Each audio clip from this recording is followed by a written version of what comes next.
د ځوانانو ژوند او د هغو ځایونو په اړه فکر وکړئ چې دوی پکې د ځان پیژندنې، اړیکو جوړولو او موخو ترلاسه کولو لپاره زده کړه کوي. موږ څنګه کولی شو داسې زده کړې رامنځته کړو چې ځوانانو سره د مثبتو اړیکو په پراختیا، دوامدارې زده کړې او عادلانه نړۍ په جوړولو کې مرسته وکړي؟ ښوونکي، څیړونکي، د ټولنې غړي، کورنۍ او زده کوونکي ټول سره موافق دي چې موږ ټولنیزې او عاطفي زده کړې یعنې SEL ته اړتیا لرو. ټولنیز او عاطفي زده کړه یعنې SEL یوه پروسه ده چې پر مټ یې ځوانان او لویان د ژوند اړین مهارتونه زده کوي او کاروي. دا مهارتونه له موږ سره مرسته کوي چې خپل ځان وپېژنو، له نورو سره رغنده اړیکې جوړې کړو، خپلې موخې ترلاسه کړو او ټولنې ته ګټور اوسو. موږ ټولو ته اړتیا ده چې په داسې چاپېریال کې زده کړه وکړو چې د خوندیتوب، ارزښت او تړاو احساس پکې وي. ټولنیز او عاطفي زده کړه څنګه له ښوونځیو، کورنۍ او ټولنې سره مرسته کوي چې یو بل سره ګډ کار وکړي او ټول ځوانان د زده کړې داسې فرصتونه ولري چې په خپلو زده کړو، مسلک او ژوند کې بریالي شي. د کسل چوکاټ 5 برخې هغه وړتیاوې مشخصوي چې په ګډه موږ سره مرسته کوي ترڅو یو سالم احساس پیدا کړو چې څوک یو، سترس مدیریت کړو، د نورو نظریاتو پیژنو او د داسې ښوونځیو او ټولنې رامنځته کېدو لپاره همکاري وکړو چې ټول خلک پکې خپلو وړتیاو او لیوالتیاو ته وده ورکړي. ځان پیژندنه د خپل ځان په اړه فکر کول او دا چې موږ څوک یو پورې اړه لري.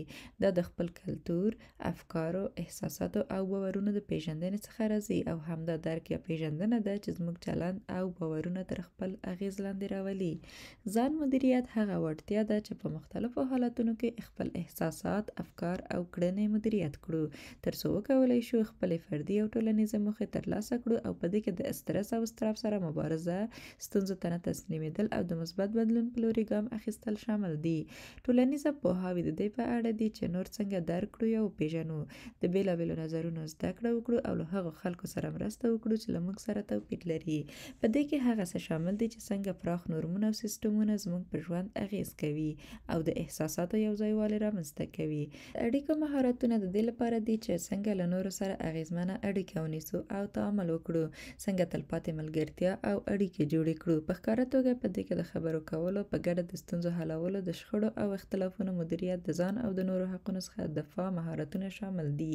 په پای کې مسؤلانه پریکړه کول د دې ضمانت کوي چې موږ ټول اړخونه سره یوځای کوو او رغنده انتخابونه وکړو او په دې کې د پایلو په اړه انتقادي فکر کول، د خپلو کړنو اغیزې په ځان او نورو څیړل او د داسې حل لارې موندل شامل دي چې زموږ د ګډې هوساینې ملاتړ وکړي. موږ په دوامداره توګه د ژوند په اوږدو کې ټولنیزه او عاطفي زده کړه SEL ته پراختیا ورکوو، تمرین کوو او کولی شو چې دا وړتیا د بېلابېلو فرهنګونو په برخه کې تطبیق او پلي کړو. موږ څنګه ټولنیزه او عاطفي زده کړې ته وده ورکړو په داسې حال کې چې زموږ چاپېریال تر اغیز لاندې دی. له همدې امله اړتیا لرو چې په ټولګیو، ښوونځیو، کورنۍ او ټولنه کې له یو بل سره همکاري وکړو. په ټولګي کې زده کوونکي کولی شي چې په ښه توګه د ټولنیز او عاطفي زده کړې مهارتونه زده کړي او همداراز کولی شي چې په دې مهارتونو کې د اصلي موضوعاتو یادول لکه د ژبپوهنې او ټولنیزې مطالعاتو کې بېلابېل نظریاتو په اړه خبرې کول او یا هم په ډله ییزه توګه د علومو او ریاضیاتو په برخه کې د موضوعاتو حلول شامل دي. ټولنیز او عاطفي زده کړې هغه وخت اغیزمنه کېږي چې د شواهدو پر بنسټ پروګرامونه او د باور پر بنسټ اړیکو له لارې ملاتړ وشي.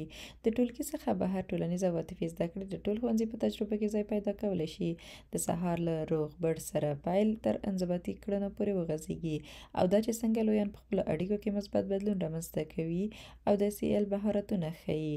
د ښوونځي څخه بهر کورنۍ او ساتونکي خپلو ماشومانو د زده کړې لومړني او دوامداره فرصتونه او اړیکې برابروي. نو اړینه ده چې د ښوونځي د کورنیو خبرو ته غوږ ونیسي او په رښتینې توګه ورسره همکاري وکړي ترڅو د خپلو ماشومانو د ملاتړ لپاره د SEL لومړیتوبونه او تګلارې جوړې کړي. په همدې توګه ښوونځي له ټولنیزو بنسټونو سره همکاري کوي او د SEL فرصتونه پیاوړي کیږي او زده کوونکي ترې زیاته ګټه ترلاسه کوي.